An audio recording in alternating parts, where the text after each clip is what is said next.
15 seconds. We get some hype in the chat, man. We're so close. Soon it's going to be time for me to be quiet. Quiet-ish. Alright, let's do it.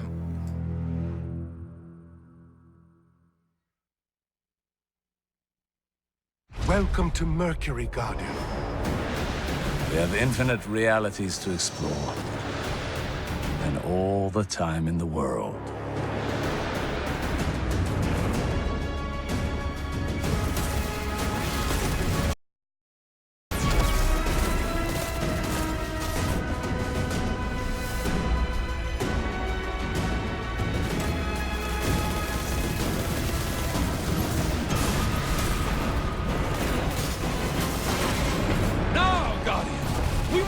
Another shot!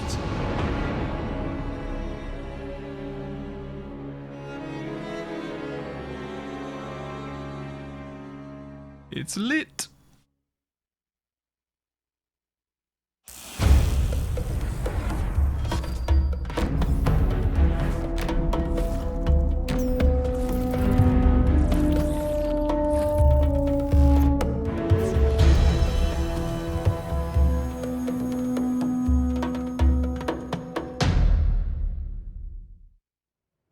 Hello, and thank you so much for joining us for the second in a series of 3 live streams dedicated to Curse of Osiris, the first expansion coming to Destiny 2 on December 5th.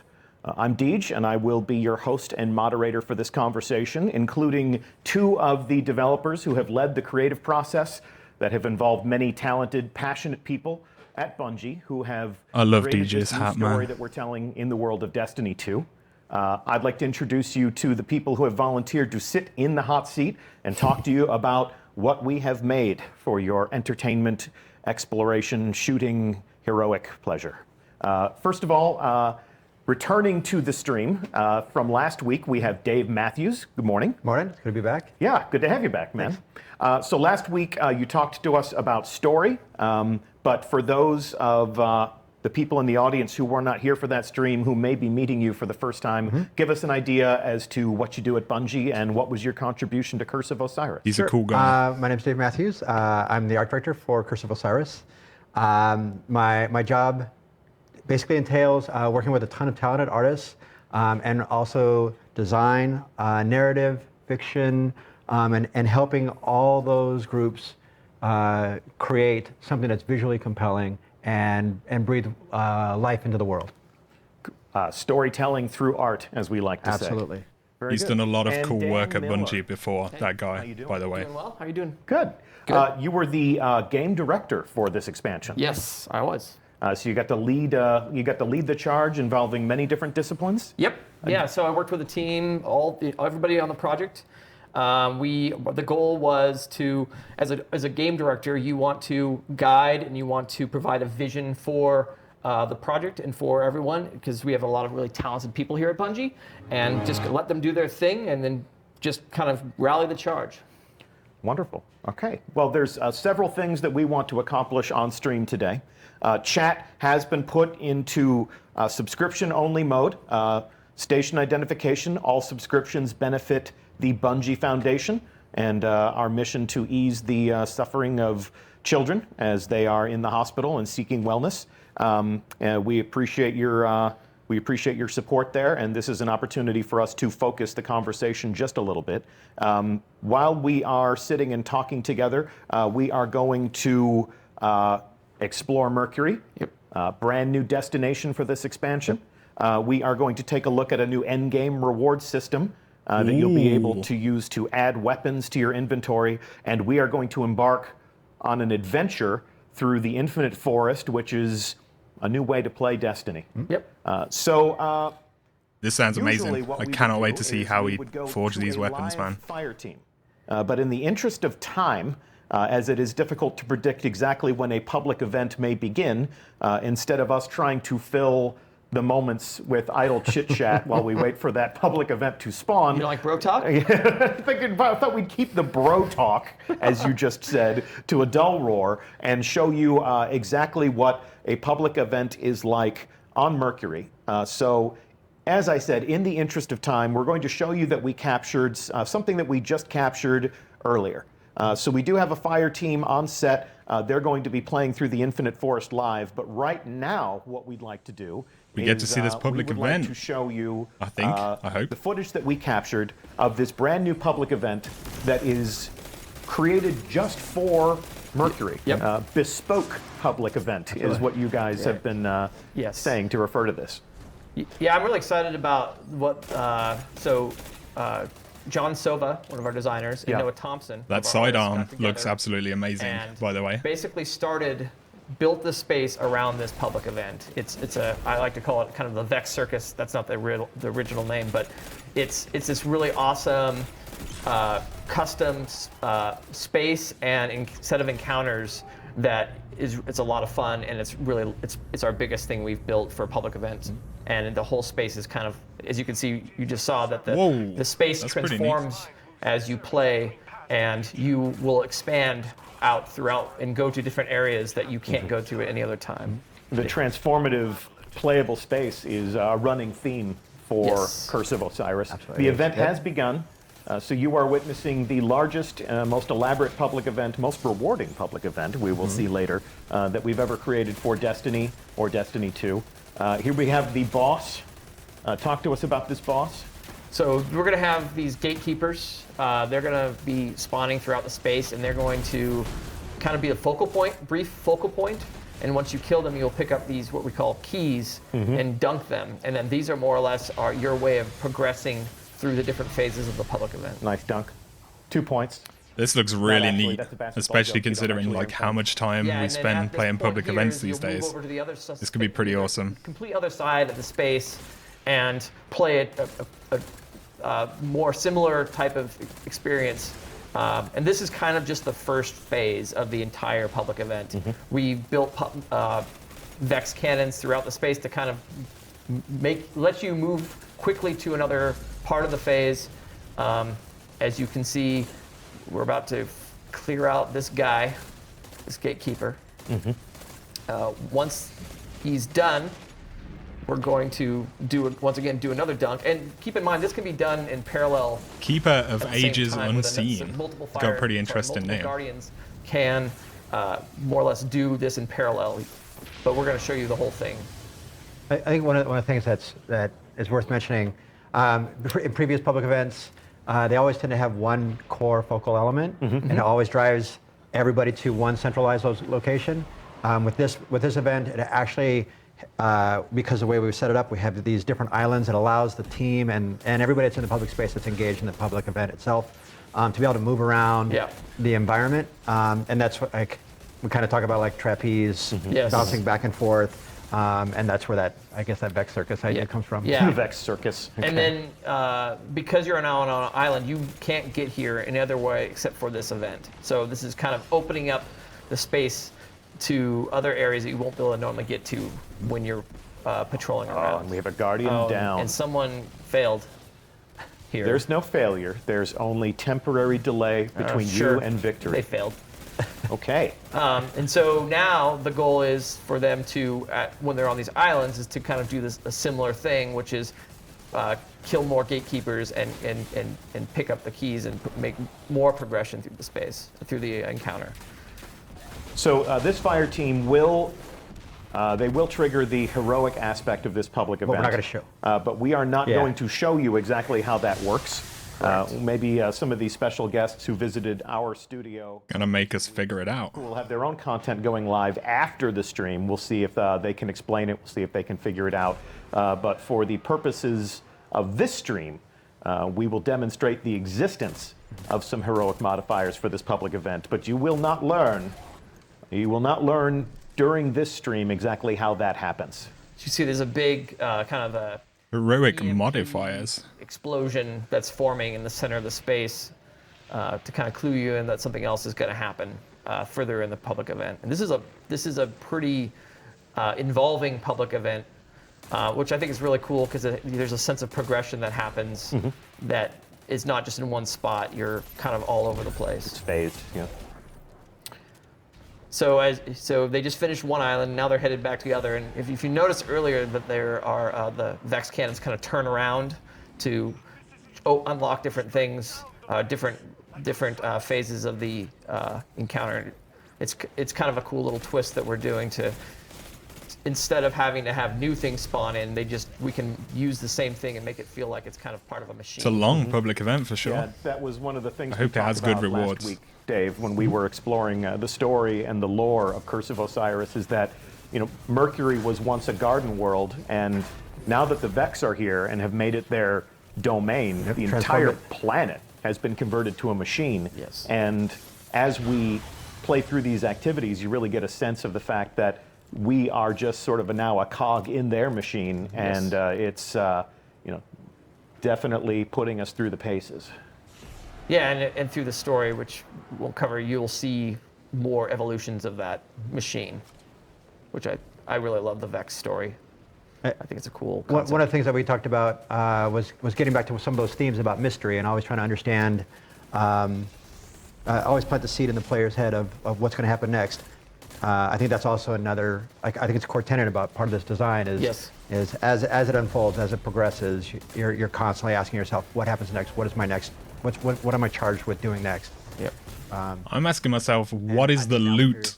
As we're getting closer and closer Bro. to how the heroic is starting to display, you're going to see a little bit more. Yeah. And ask those questions of like, now how am I going to deal with the boss that looks like I see right now? Yes, he's now invincible. Oh my gosh. So you'll take down more gatekeepers, and there's a theme of kind of taking down gatekeepers, picking up keys, and then that barrier there prevents it so you can't just shoot in. You have to actually engage in the space. Nice little piece of multitasking there. Yeah. And Running then the bam, ball, dunk. reviving your friend, Now and then you do damage again to the... dunking the key. You said those were keys, yes? Mm-hmm. Yes. Gatekeepers, keys, locks. All variations on a theme. Deciphering the machine. This is where it gets really crazy, because everybody kind of converges in the center area. And once again, this is a space you won't be able to go to in the during the normal patrol. This only is reserved for the public event. Right. And if you happen to land boots on the ground while this is going on, like you can actually see this mayhem. It's pretty awesome to, like, when you come into space and you see people flying around. And You can even see this from the lighthouse proper. It's pretty cool. So you could just hang out up in the lighthouse. With Brother Vance and popcorn. Your your skybox seats. I do like how you can like look out of the window in the lighthouse. That's pretty neat. And it should be said that this is all a public space. Yes. So if you're watching this at home and you are a solo player, if you don't have a friends list that is bristling with teammates, Destiny will introduce you to people that will help you complete this activity. We currently have a pre-made fire team. I want to see and some they good loot, are, in man. fact, heroic. Now let's check this out. Oh. I promised before that this was the most rewarding public event. And there we have it. We have two and chests tokens. So for a good. change. And, So you get two chests. Check out those sweet, sweet moves. Okay. Yeah. So I guess like I'm a spicy. double loot chance, kind of. Actually about to become, It would be cool if it had some like unique rewards though. so once season 1 is over, bye-bye spicy ramen, and we'll make room for some other exotic ways to express yourself non-verbally in Destiny. But that's a conversation for another time. That's a conversation we had in the past at TwitchCon. We have our own reality machine, reality engine, as we say. With the public event complete, I want to talk a little bit about one of the new endgame reward systems that we have on its way to Destiny 2. And for that, we need to return to the lighthouse. So This is the most exciting thing, man. This could be really cool. There we are, I hope. looking out over Come the on. space in which we were just playing. It's a beautiful day on Mercury. It's always, Always a sunny. beautiful day. Always Always sunny in Mercury, huh? Sunny. So 1,000 degrees.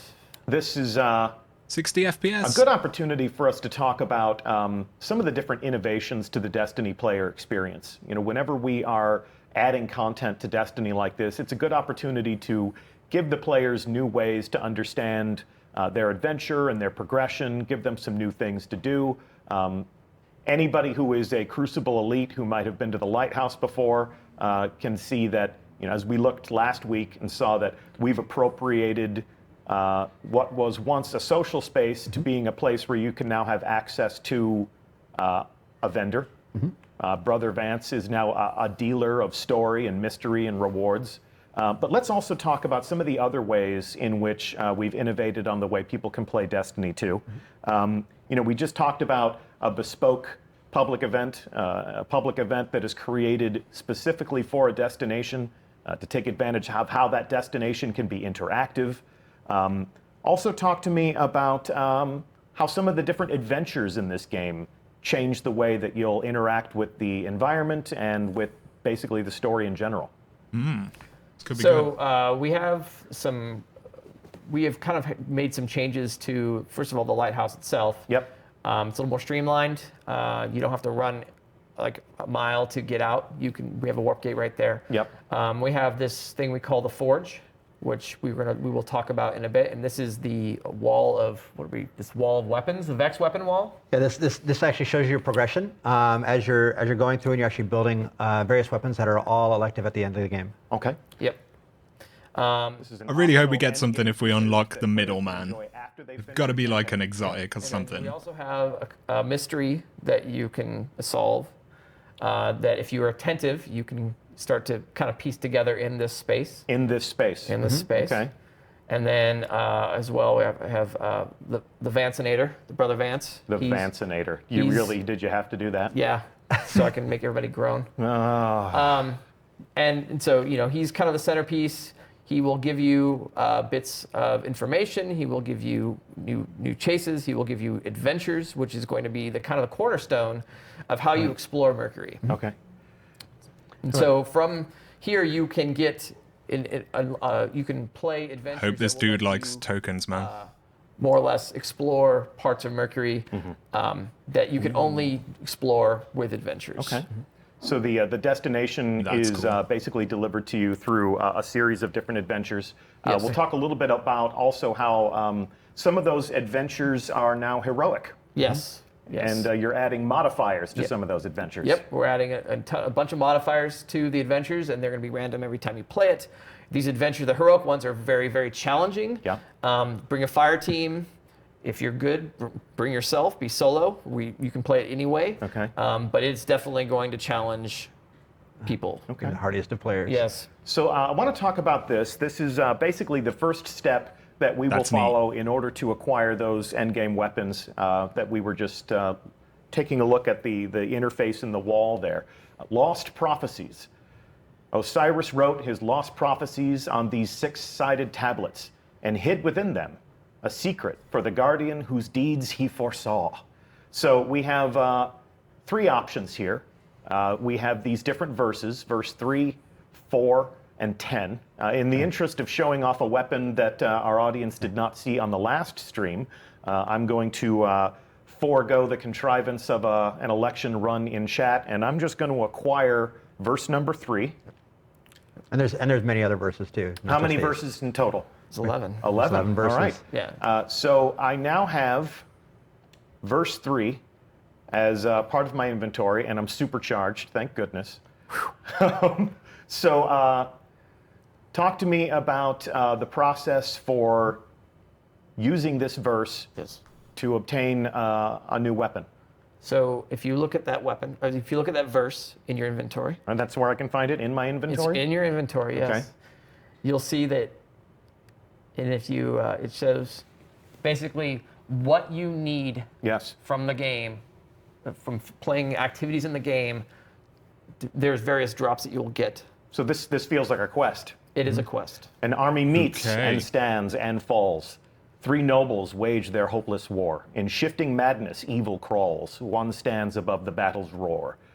So I need concentrated radiolarian culture, Yep. and I need adaptive paradox amplifier. Yeah. All right, so where do I find those things? So if you go into the details, Yep. you can look at the Okay. things that you will need, Okay. So and here they are will tell you what activities you'll play. And so we want to do with this is give people reasons and having them not give them weird random things to do, but give them activities that they would already normally play. Yeah. And then they can go play and then get the resources from those. Added incentive. So in this case, this is a rare item acquired by completing strikes. Yes. Crucible matches and heroic adventures on Mercury. Yeah, so I'm what we really did- glad we covered heroic adventures already. Otherwise, this would be a spoiler. Yes. Dude, that is such a good step in the right direction for like playing and earning rewards. That is so cool. When you look at one of these things, you go, oh, I know how long a strike lasts. I know how Okay. long a crucible match. Yep.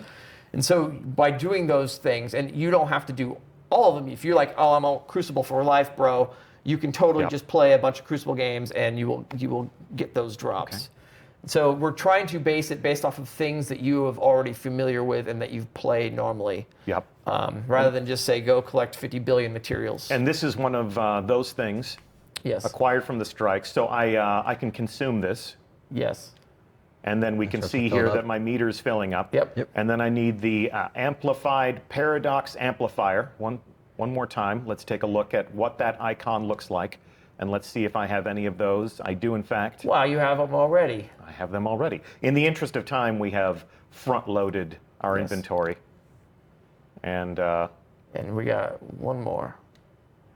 bam, actually, incomplete. Yes. And so what you would need to do, if you go and act, Advanced paradox amplifier. yes. Oh, okay. So what you need to do, yeah, there it is. There we go. We'll use this instead. Yep. Yeah. There you go. Okay, There I you now go. have a prophecy tablet. Yep. It seems to be charged. Energized. Yep. Yeah. As you indicated before, I can tell that public events are happening on Mercury, Yep. which is pretty cool. I can even see those people are not in my fire team, but I can tell that Mercury is populated with willing allies down there if I wanted to rush down and leave all this. But how can I leave this right here? And when you can give this to Brother Vance, and he will give you. Is that what I want to do? I want to transmute the tablet? Yes, of course. Okay. Everybody wants to transmute. Very Now good. that you have the transmuted tablet, you will take it over to the forge. All right. And because, yeah, you see there's nav points. So this is the forge right here. We'd mentioned before that there are 11 different verses, each indicated by one of these nodes. It would appear that I have activated one of the nodes, so one of the weapons is mine, so I always know which verses that I am in possession of. 11 nodes instead of 12 because it looks like you busted one of the nodes to Yeah. hack this thing. We have to. Oh man, It had to happen. sometimes you have to destroy to create. Yes. So I come over here to this interface that we have hacked together. And because it's a public bubble, other players will see this. Oh, really? As you Cool. do it. So they'll say, congratulations to you because you are now the proud owner. Oh my, it's doing its work. Something is arriving. And then bam. And it is the Jack, Queen, King 3. It's the energy hand cannon, I think. If you look down. We go. Energy weapon. Look What'd you down. give Where is it? What am I looking energy. for? There we go. This? Yes. Right here. Okay. Let's take a look at the details. Okay. Cool. Dave, talk to me about the story behind these weapons. What's their origin? How did they come into being? They look rather cobbled together through different types of tech. Sure. So when we started talking about what we could do with these types of weapons, we wanted to make sure everything paid tribute back to Osiris and his history. So what you're kind of seeing is we kind of did a snapshot of what time was like when Osiris was exiled from the tower. So we start to think about thematically what those weapons were like. And say he had this cache and he took it with him. As he comes here and he's investigating more about the Vex and he's learning more about the mechanisms and the inscrutable machines that they actually construct, he's able to harness some of that and merge it with our own technology. So that's kind of like thematically, that's how we came and we arrived at the aesthetic and the look of these weapons. So regardless if it's a hand cannon, I think it's a potentially cool idea, like collecting the materials. It would be really nice if you could like re-roll by doing that. Like That would make it feel a lot more interesting. But I think it has potential if they're not just like thrown at you. Specifically by Bungie with specific perks, specific attributes, and on the next stream, the final stream that we'll be hosting before the launch of Curse of Osiris, we'll take a look at some of those different weapons. We'll take a look at all of the gear that you'll be able to earn with Curse of Osiris or as part of Season 2, which begins when Curse of Osiris launches. But for today, having taken a glimpse at how that works and how we're delivering incentive to do things like public events, what else? Adventures? Yeah. Strikes? Yes. So while we're talking about how the player experience is changing, what would you say about strikes? So we decided that, hey, strikes are an integral part of the Destiny experience. They tell great stories. They have awesome bosses. Yep. And so for expansion 1, what we wanted to do is show more of those strikes, make those more part of this main story. Yep. So we have 2 strikes for Curse of Osiris. We built them as strikes. Okay. But we took those and said, hey, we're going to make story versions of these strikes. And so your first introduction to each of those strikes will be through our story. Through the campaign. And we have made changes to those story strikes so that they tell more of a story for the campaign. But then when you are done with the campaign, we will put those strikes in a playlist and have changes to them to be more tailored for 3 players. So as I enjoy the campaign, if I'm a solo player who enjoys experiencing a campaign all by myself, I don't need to trouble with other people. Correct. I don't need to worry about someone going away from their controller and not participating. Correct. I can enjoy that strike all by myself as a lone gun. This is additive content. You're absolutely right. You guys saying that. It's additive. Hopefully the live team have some stuff to add as well. We'll see. Will be scaled to accommodate the cooperative experience. Is that what you're telling me? Yes. Yep. Okay. Yeah. And is this, am I going to feel like I've been deprived of 2 additional story missions? Not at all. No. I think one of the great things about this is that we've always, every strike has always had a story that it told. Yeah. And by bringing those and making those part of Osiris' story allows us to, I think, enrich in the overall narrative that is Osiris' history and everything we want to talk about. Give people more of a sense of context of those strikes. Absolutely. Yeah, they've always felt slightly separate from the other story that was told. Like you finished your campaign, now go back in and fight some additional bosses or something like that. Yeah, and when you buy the expansion, it's really nice because you can immediately see and play through these experiences without having to do the random matchmaking thing. Yeah. And you'll right away get to see, oh, these are the strikes that come with it. Yeah. And then later on, as you're playing the matchmaking, you can. Do we have strike-specific loot though, man? That would be nice. Story spoilers as much as we could. Wanted to give people a sense of how Destiny 2 would be changing, some of the different new ways to play. While story strikes are a step in that direction, we're not going to play one today. Correct. We are going to save that for players to experience as part of the campaign, as part of the Curse of Osiris campaign. I'm sorry? In 2 weeks. In 2 weeks. 2 weeks. That 2 weeks story today. begins for you. For today, what we're going to do is, if you missed it last week, this gate in the lighthouse takes us down to the public space. And you can see in the distance, on the other side of that structure, we have the fire team that had played through the public event. And now we are going to invite those 2 players to embark on an adventure.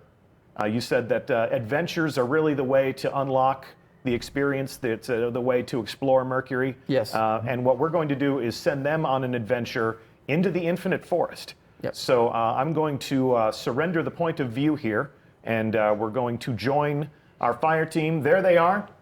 Check out those handsome devils. Hello, Warlock. Hello, Titan. Hello, Hunter. Take it away. They are playing an adventure entitled The Up and Up. I really hope we can get some cool loot from adventures, man. Especially with heroic adventures. Like, there has to be an idea behind that, surely. Deep into the machine here. Refresh our memory in a couple of sentences, if you would, as to exactly what the Infinite Forest is.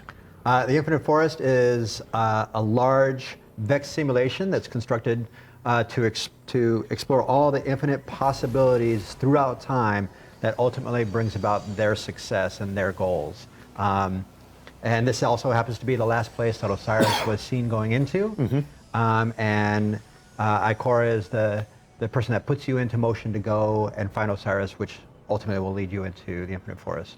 So Osiris was lost to time, lost to all of the infinite realities that the Vex are investigating, and this is their machine inside the core of Mercury. I mean, they've hollowed it out like a pumpkin and used it as a construct.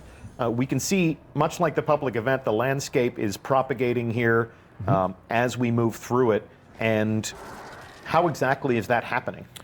So we have been working on this for a bit. This is a really exciting new addition to Destiny. Morgan, cheers for that, dude. I appreciate it, man. It's super kind of you for the $5, man. These are Thank you so much. built by our artists. There's variants that they have, and this with these encounters were built by our designers. The difference is that these are put together kind of like a Lego set of Lego blocks, where you will have a piece that is fun to play on, but those will be connected by the by your PlayStation 4 or your PC, and built in a way that will be different every time. They will connect differently. They will have. You might not see half of the pieces for your playthrough. There is no rhyme or reason in how they are connected, besides that they connect to another reality. So this is not necessarily procedurally generated. These are set pieces that you have created to provide players with a good and interesting experience as they move through the space. Yes. But we have random combinations of set pieces. We have random combinations of enemies. I think That's pretty interesting, for sure. Than random. Yeah. And the idea behind it is we want to make sure that not only like is from beginning to end as you move from the present. That pulse looks pretty sexy. I hope it has good perks, man. That you have a solid experience that I think is probably I think it's one of the strengths that we have at Bungie, and we want to make sure that this holds up to that same bar. Yep. So the unknown is a thing that I'm really excited about, because I feel like if you've played Destiny for any period of time, you start to know how things work out. And this guaranteed every time you come here, you will play something you have not experienced prior. This will be different every time. If you in this space, you can see there's a red gate, and there are these demon characters. So there's a Vex AI that hides itself as one of the combatant races. So for example, this is the Hive. The Hive have never actually fought the Vex in a Destiny game up to this point. Any of the 4 combatant races are available and will be plopped into any of these encounters. And there's, like I said, there are the demons that are actually Vex AI that they will basically hold players up. And so you need to find the demon so that you can unlock the gate. Interesting. We really, I mean, if you check a look at the skybox, there's just so much more. Like, you can see things way out there. There's a bunch of different possibilities. We really want it to feel like there's this kind of big expanse, and you can be and go anywhere. That's our hope, is that we instill in that. So Gage, thanks for the $2, man. I appreciate it, dude. Is to step into the future, and Yes. exactly how does that work in this space? So I can totally speak. Yeah. So when we built the entire destination Mercury, the notion of thinking about Mercury as 4 distinct locations. One, which is the present, which is kind of boots on the ground, which we were just seeing where the public event is. Yes. There's the Infinite Forest, which is what we're looking at right now. And then there's the end caps to all of those, where the Infinite Forest takes us. So into the past, into the other aspects of the present, and then into the future. And what you're seeing here is that as we're progressing through that conduit between what was the public space, ultimately we're going to step through and we're going to arrive at a final destination in this simulation, which is into the dark future. Yes. So Mercury as a destination is the sum of all of its parts. Absolutely. We have different versions of Mercury as we move through time. We have this infinite forest, which is sort of the nexus of all of those exploration experiences.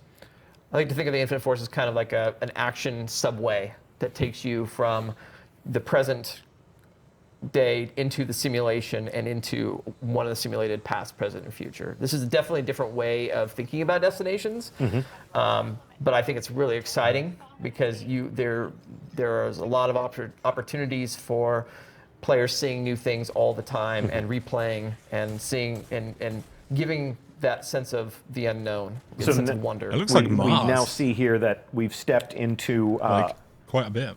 a different vision. Yes. This is the dark future. This is where the Vex have won. There's nothing else. There's no light. There's no dark. There's only the Vex. You can see our dead sun in the distance of the skybox there. And in the case of this simulation, the Fallen are here too, because this is a Vex simulation that the Vex are saying, hey, what would happen in the dark future when we win if the Fallen were to survive?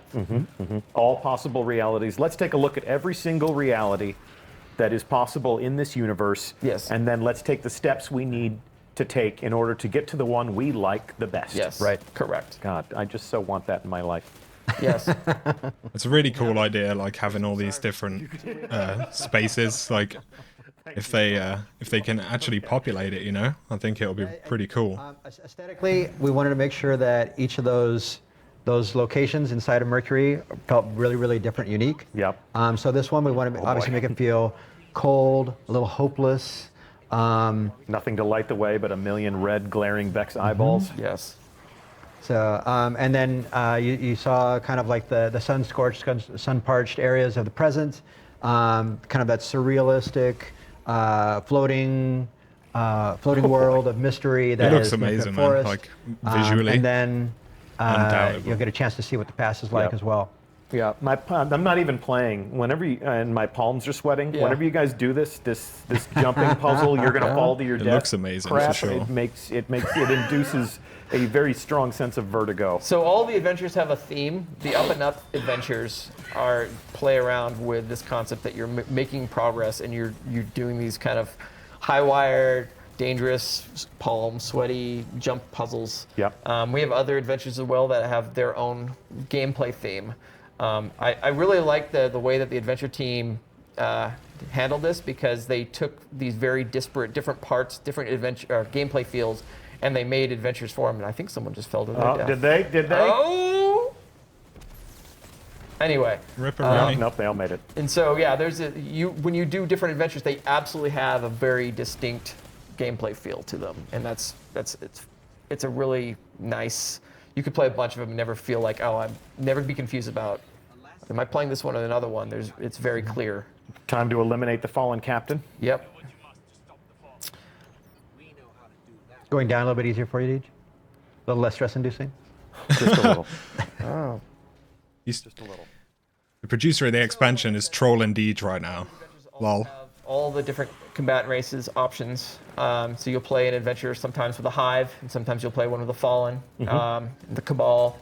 There's definitely a lot of variety. Variety is a good word. It's Yeah, a key variety is for a good expectation to set. Yep. Not entirely random, because No. something that is completely random could lead to a bad experience for the player. Absolutely. You always want to entertain, you always want to challenge and give people, I think Destiny does a good job of letting you know what you should go and do. You know, not to create, I think it's difficult to feel heroic when you are confused. Yeah. Although certainly the raid is an exception. But when you're on an adventure, when you're shooting your way through a campaign, to give people an interesting place to explore, but not so interesting that it's confounding and doesn't make sense. And these end caps, these past, present, future end caps, they're handcrafted. Like, these are all built by artists and designers, and the encounters are custom. The objective is complete. Yep. The loots. Collect your rewards, gentlemen. Come on. Good Throw it shooting, out and there. thank you so much. Bam. And you have The Token King returns. an updated milestone. There you Although go. they are quite pretty tokens. Right. Well, there we have it. All right. Thanks so much for taking us on that adventure. Thanks so much to our fire team. That was actually live, because you can trigger those at I think the spaces look really neat. I really do. If they're well populated and like this new weapon system makes them replayable, then I think, it could be pretty cool. It's a step in the right direction. We've demonstrated today some of the different ways to explore Mercury, this shifting, interactive destination. When you compare this to some of the expansions that we had in Destiny 1 Year 1, the Dark Below, the House of Wolves, this is the first time we've been able to put a new node on the Director and give people a new place to go, and to pack that place with some different ways to experience Destiny. That's really been the focus of the conversation today. Yes. Anything else you'd want to tell our audience before we wrap this up? I'm really excited about this project. I think it came off really, really well. It's going to give some people different taste of what they've been playing. It's going to give them more options. We have a Strikes playlist, new Heroic Strikes. I'm sure that was mentioned last week. Yep, we did mention that. This is, to me, like something that I've been really looking forward to. I'm a big fan of like the Vex lore, and so I'm really excited for people to play this. This is. We finally get Osiris, man. Really satisfying for a lot of people. Well, that's certainly why we do it. Yep. Isn't it? Mm-hmm. Well, we will be back next week. You gentlemen will not be back. No. You have survived your second stream, Yes. and you survived your first. Yeah. So I hope the hot seat wasn't too hot. I really appreciate you coming on the show. A live environment like this is, it's kind of advanced citizenship on the internet, but you bore the trial well. So I hope. Yeah. We will be back next week with John Wisniewski to talk about weapons, and Kevin Lee to talk about some of the different armor that you will be earning as part of Curse of Osiris and Season 2. All up. This is campaign armor. This is exotic armor. Maybe we'll show a little raid stuff too. Maybe we'll show the raid lair armor. Actually, I have clearance to show the raid lair armor. Cool, man. Faction rallies armor, Iron Banner armor, all up. There will be a fabulous parade of the real reason why we play Destiny, which is to get cool stuff and to make our hero awesome and unique. So I hope you'll join us for that. We will have a blog update tomorrow, and then because it's Thanksgiving in these parts, of course. Bungie will be experiencing a short week. We realize that we have a global community and not everyone shares in that. So look for the blog to be updated tomorrow Thursday, right? with that F5. And That's it. that's it for now. Dan Miller, thank you so much was for a being pleasure. here. Dave Matthews, Thank you. thank you again for being here again. I'm Deej from Bungie. It's been our pleasure to talk to you today. Curse of Osiris arrives on the platform that you prefer, that you use to play, on December 5th, and we hope to see you in the Lighthouse in person. Great to have you on stream. Show's over. Cool. Well, there we go. Pretty interesting stuff, man. I think we had a fairly brief glimpse of what this weapon forging will potentially be. And I think, while because I'm seeing what a lot of you guys are saying, they're not really, fixing necessarily the huge issues that people have right now. And I think what we're seeing here is a step in the right direction for sure. And obviously we've only got a brief look at it. It depends how much, how long it takes us to play through that content, like how much investment there is. But I think there's potential there. And the same with the Infinite Forest. It's a cool space, and if they populate it well, it should be pretty awesome. But next week I think will be, a very interesting stream because we get a look at the gear. We get a look at, potential changes that they might be making. They're talking about inventory in general. So I think next week has the potential to, really kind of give us the true indication of any kind of systems changes. But I'm excited for what is coming. Same as many of you guys, I'm disappointed in what's not coming at the same time, but we don't have all of the answers just yet. We'll have to wait and see. Anyway, guys, I'm going to bounce and do a quick wrap up of this stream for YouTube, but I really appreciate you guys hanging out in the stream today. It's been pretty fun to take a look at, and you guys have been supportive as ever, regardless of however, whatever's going down with Destiny. So I super appreciate it, guys, and I will catch you very soon. Thank you so much. Take it easy.